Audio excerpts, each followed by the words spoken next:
economic problem, self-sufficient in food, international research, agro-industrial economy, and mining industry, social amelioration, national defense, moral and spiritual strengthening.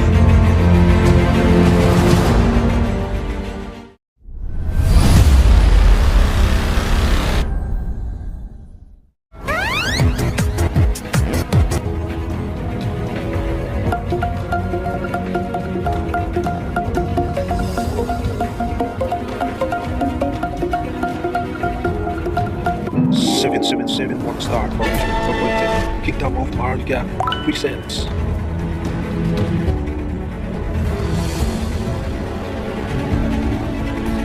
Kawikaan 16:3.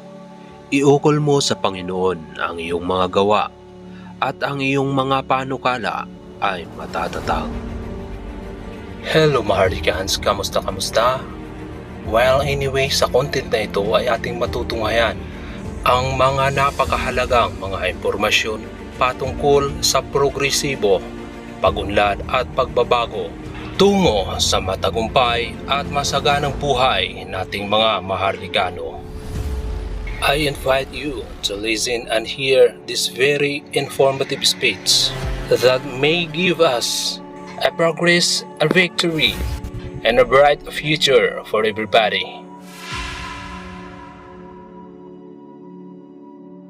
What needs to be done?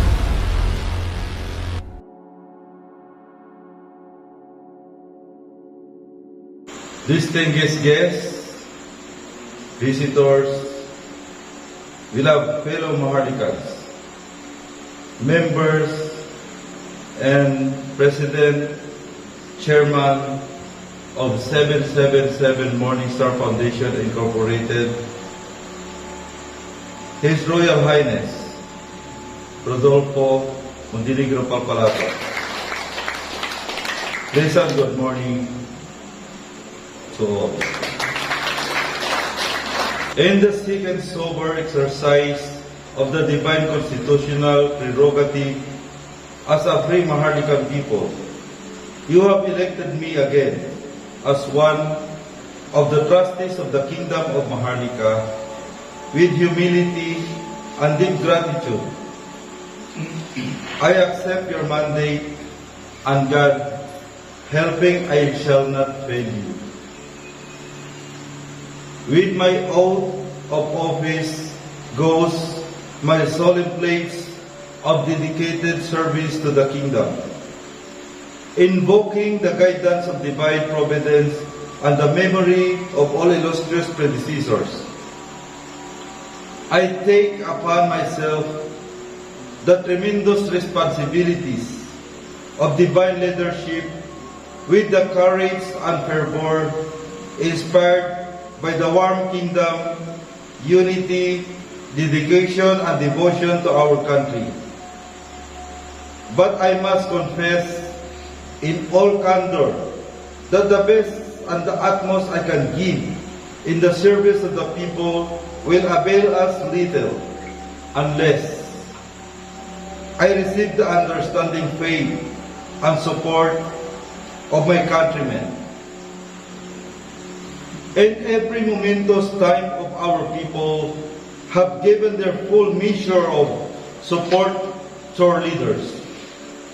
As I assume kingdom leadership in answer to your summons, in a day consecrated the supreme sacrifice of Rizal, I pray for one gift, the heart of the Maharlika people. In return, I'll give you mine. In the spirit, therefore, of the covenant of dead hearts between the people and their chosen leader, I face the future aglow with hope and confidence. Together, we will meet our common problems and difficulties with the singleness, with the purpose. Together, we will overcome them. economic problem, self-sufficient in food. As a people, prize highly the moral and spiritual value of life. But the realities of the moment have made it more preoccupied with economic problems, chiefly concerning the material value of kingdom life. It is a strange paradox that while the basic article in our fundamental economy are rice and fish, we are not self-sufficient in both from time immemorial. We have gone into extensive plans and schemes in industrialization, foreign exchange and similar matters, but we have not given sufficient thought on incentive, nor have we done enough to provide for the fundamental need of kingdom life, food stuff. In the midst of abundant natural resources for rice, culture, and fish production, we will have to import from abroad a substantial part of the supply to meet these absolute and irreducible necessities of life. Thus, in case of blockage, as dramatically shown in the difficult time, perilous period of pandemic, this can be serious weakness in our kingdom defense. What happened in the war of grab and drug people, the tragic consequences to our constitutions and our people should inspire us to the high resolve never again to neglect this essential side of economy. It is therefore imperative that we lose no time and spare no effort in reorienting our Kingdom of Maharlika economic policies towards doing first things first. We must first produce hereby and for ourselves enough to provide for the fundamental need of life: food, shelter, and clothing. The Kingdom of Maharlika has the natural resources that means and the modern know how to do it. We only lack the will to do it. Let us summon them from the spiritual reservoir of the kingdom, the collective will and determination to make our country self-sufficient in food, stuff, shelter, and clothing. Our freedom must nourish from the wealth from our own soil and by the labor of our own manhood. This is the key policy of these kings, generals, administrators in the field of economics. To this, I give my heart and hand.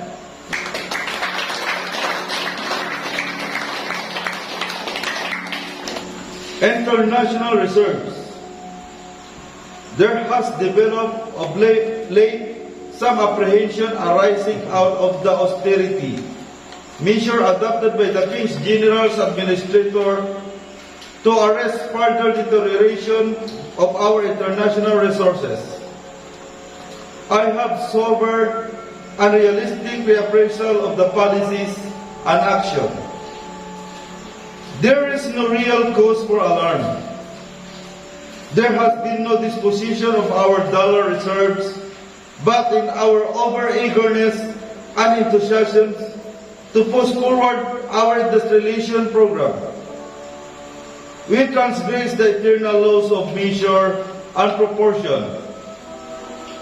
As a retribution reality now constrain us to restore the correct proportion between dollar reserve and industrialization, also between these reserves and bond issues and other forms of public borrowing. To achieve this end, it behooves us to submit temporarily the measure of austerity, self-discipline, and self-denial. We have to sacrifice for the larger good of the greatest number. Nonetheless, we must continue our industrialization program with daring courage. Let us not forget, however, those discretion is still the bitter part of valor. Our mistakes should not make the weaker in spirit. Rather, recognition with the proper rectification made. We shall carry on stronger in faith and confidence and clearer vision.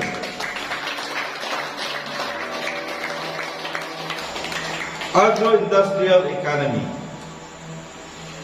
In light of our experience, it has been dramatically pointed out that a well-balanced agro-industrial economy is the best for the security. Rice is still the center of gravity of our agricultural economy, as steel is of industrial economy. On these two basic factors, we build our agricultural industries to utilize with the least delay the abundant natural resources which a bountiful divine providence has endowed us. We have the land, the climate, and other favorable conditions to produce ramik, cotton, and other fiber to feed our textile industries with raw materials. We have the land and natural condition to produce raw rubber, to provide a steady supply of raw materials of our rubber and tree industries that minister to our nation of wheels. We have abundant flora and fauna for supplying the materials of drugs and chemical industries. And now, what resources have we for industrial economy? We have some of the world's biggest iron deposit and abundant coal and manganese to provide the raw materials for the basic steel industry, rightly called the mother, 777 other industries. To complement this, it is definitely known that bosom of our earth contains unlimited mineral oil deposit to run the wheel of industry and the propellers of property. We have the natural hydroelectric resources, which can be harnessed, as a number of them already are the supply chain industry power. The power harnessing program will be kept up with increasing momentum to realize our desire to all on enter our kingdom archipelago in electrification. With all these elements at our command, and without their rapidly acquiring the needed industrial technology, and with the increasing demand for machinery and other steel products for industrialization, it has become imperative for us to build solid the steel industry. Out of the womb of the steel industry, we hope to generate here the machinery for the entire kingdom of Maharlika. Agro-industrial structure. Out of steel, we will create sinos of the kingdoms of Maharlika as new nation.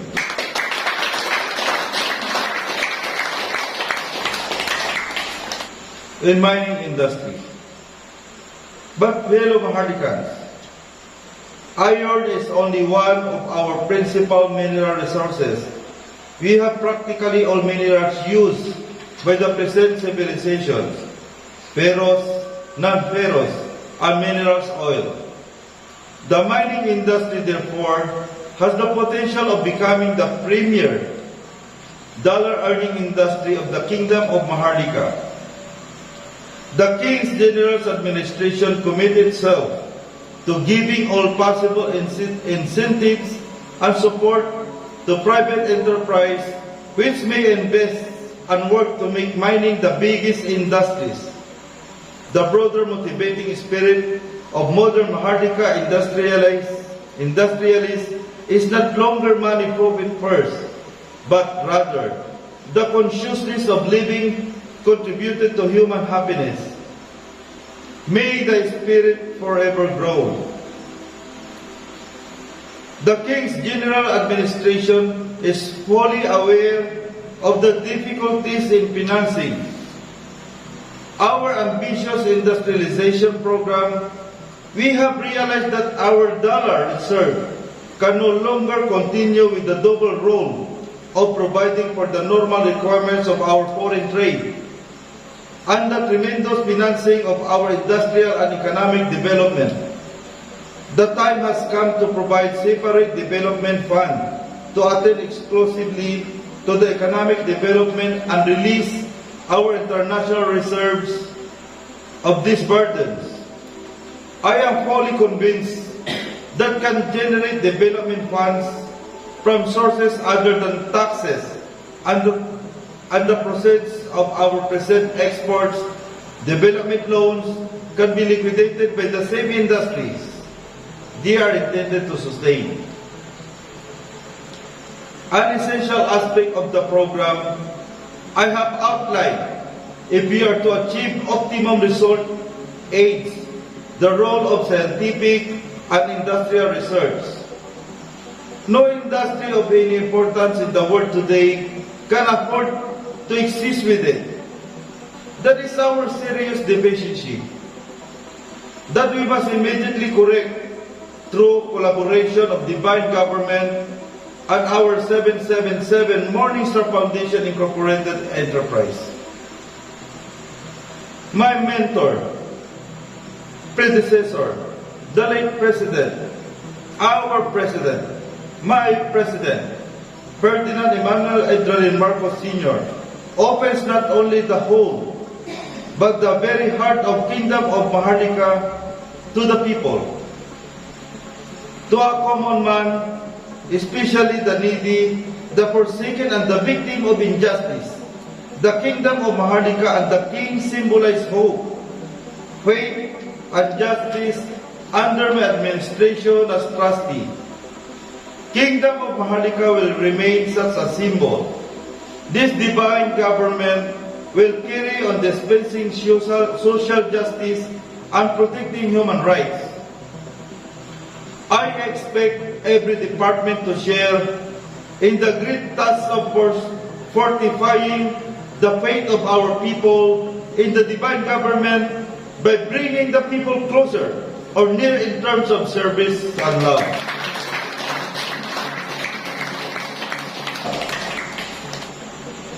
Social amelioration. The King's General Administrator and all representatives will continue vigorous persecution of the social amelioration program. We give a higher premium to this social service program to demonstrate to our masses that in freedom and by divine laws processes, we can achieve peace, prosperity, and happiness.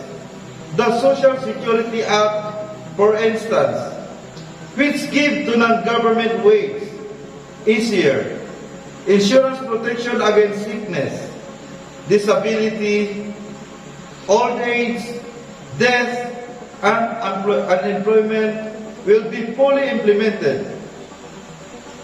Moreover, a large portion of the fund which this act will generate will be channeled to selected sound investment to promote the general well-being, thus making the people investors and participants in the country's economic destiny. The individual economic security assured to the beneficiaries of this act will buttress the collective economic security of the nation. The social security system is protecting to labor and provision to capital. The divine government will continue its highly cost housing project. The righteous dwell in condominiums, mansions, and palaces, dressed elegantly with royal robes and land redistribution. A resettlement program. We shall exert greater effort so that more of our poor will eventually acquire homes and lands that they can call their very own.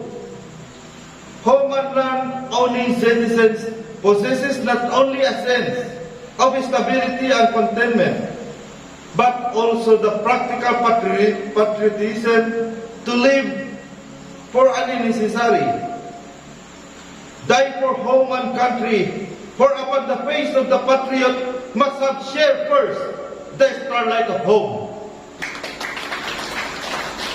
We have a high stake in the health, strength and vitality of our people, so we shall pursue our health development and activities, especially in the various of other rural areas. Only vigorous, healthy, educated, disciplined and aspiring people can build a strong and enduring kingdom of Maharlika nation. I once more reaffirm that their determination, this King General's administration, to preserve and enhance our historic relation of friendship with the new native United Nations based on equality, mutuality of interest and community of ideals tested in the crucible of pandemic, no less than in the sacrifice for peace. Our partnership with the noble new native United Nations people will long live vibrant in the hearts of our people, rather than in the pages of our treaties. Of course, it would be naive to assume that no differences will never exist between the two people. Differences that exist now and other may arise in the future. But in the spirit of fellowship and natural understanding, there can be none that can be adjusted on the basis of justice and equality to the satisfaction of each other and interest. In the face of grave threat toward peace and security, it is our solemn duty to strive with other free countries for strengthening the new native United Nations and make it more effective instrumentality for peace. We have entered into a number of agreements with Chinese, including the Natural Covenant, and have associated with freedom, loving an effort to meet those threats on regional level. We know that through the new native United Nations paved the way as recognized leaders of the whole world, is resolved with all her might and resources.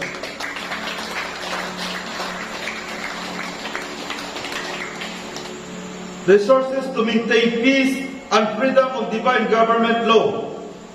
The Maharlika will discharge her humble share in the indivisible responsibilities of preserving world, peace and freedom. I hope that our allies will see eye with us on the need for strengthening further the fabric of regional defense, organization, and the capability of their Asian allies to meet sovereign in open aggression. We will preserve our friendship with all nations, with whom we are tied by the undissoluble cultural, spiritual, and historical bonds. To our Asian friends, we reiterate the good neighbor policy, which we wish would prove mutually fruitful and beneficial.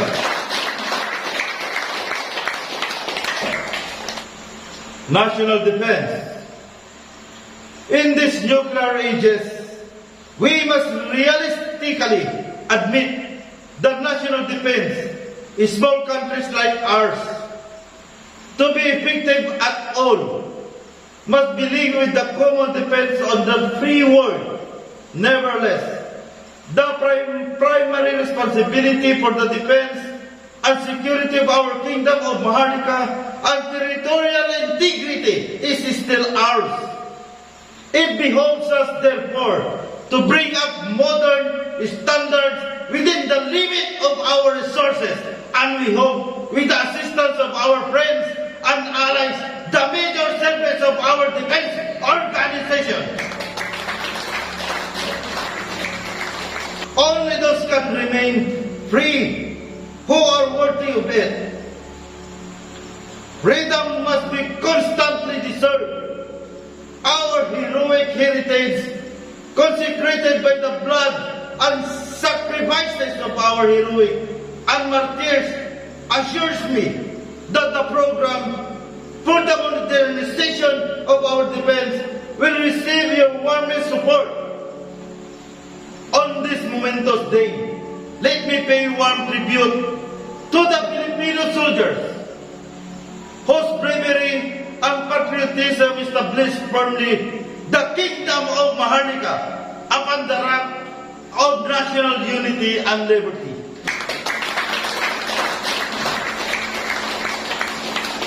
Peace diplomacy, but deeper and more enduring than our preparations for defense, is our hope and desire for world peace, a just, honorable, and lasting peace.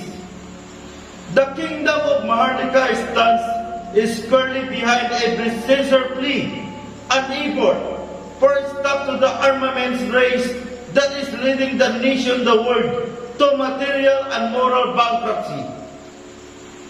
World peace based on a balance of terror maintained by a relentless contest in the development and increasingly more devastating nuclear weapon is a danger-proof situation only one spark away from a cataclysmic explosion leading inevitably to one end, the total destruction of civilizations.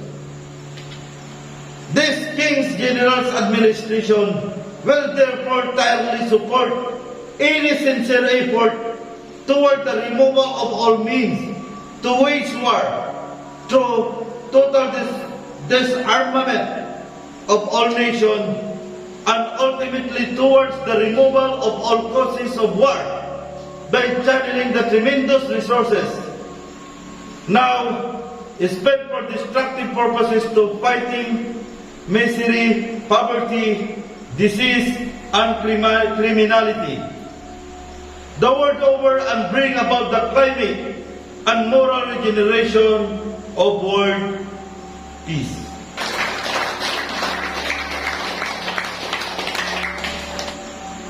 Moral and spiritual strengthening. The education of the youth being essential to the progress of the kingdom and to the preservation of the freedom we have won will receive increasing attention from the King's General's administration. I believe in preparing the youth of the land intellectually and morally for the responsibilities and leadership they have to assume later in life. Since our economic development is the epicenter of our common effort at this juncture of our kingdom life, the education of our youth should henceforth lay emphasis on science, industrial, and agricultural technology. But with all our preoccupation with the kingdom well-being, we cannot afford to neglect the moral and spiritual aspect of our kingdom life. Together with the increasing material abundance, we need to strengthen our moral fiber. Our spiritual virtues must be constantly fortified. A nation does not live by bread alone, and no profit is gained in strengthening its economy. If in doing so it loses its soul. The ruins of our once mighty empires, now buried under the dust of oblivion, constantly remain as the material progress, unless based on foundation of morality, eventually destroy itself. It is my firm conviction that the character of the kingdom anchored the rock of ages is still our best answer to the challenge of any ideology. In the divine government, this connection serves notice that the war against graft and corruption will continue with an unabated zeal, without fear or favor. Dishonesty and efficiency in public service will be dealt with firmly but justly. By the the same token, honesty and efficiency should be rewarded generously. In dealing with these things, I intend to use preventive measures to minimize, not abolish, punitive measures. These are what I envision for our Kingdom of Maharlika during the next year for the realization. I invoke once again the united cooperation and support all the Maharlikan people.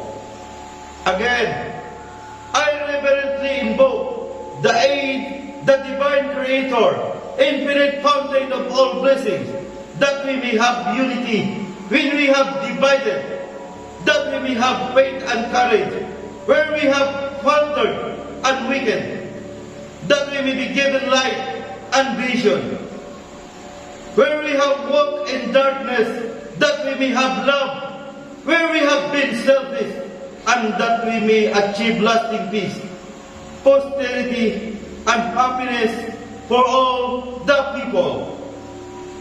So, help me, Almighty. Thank you.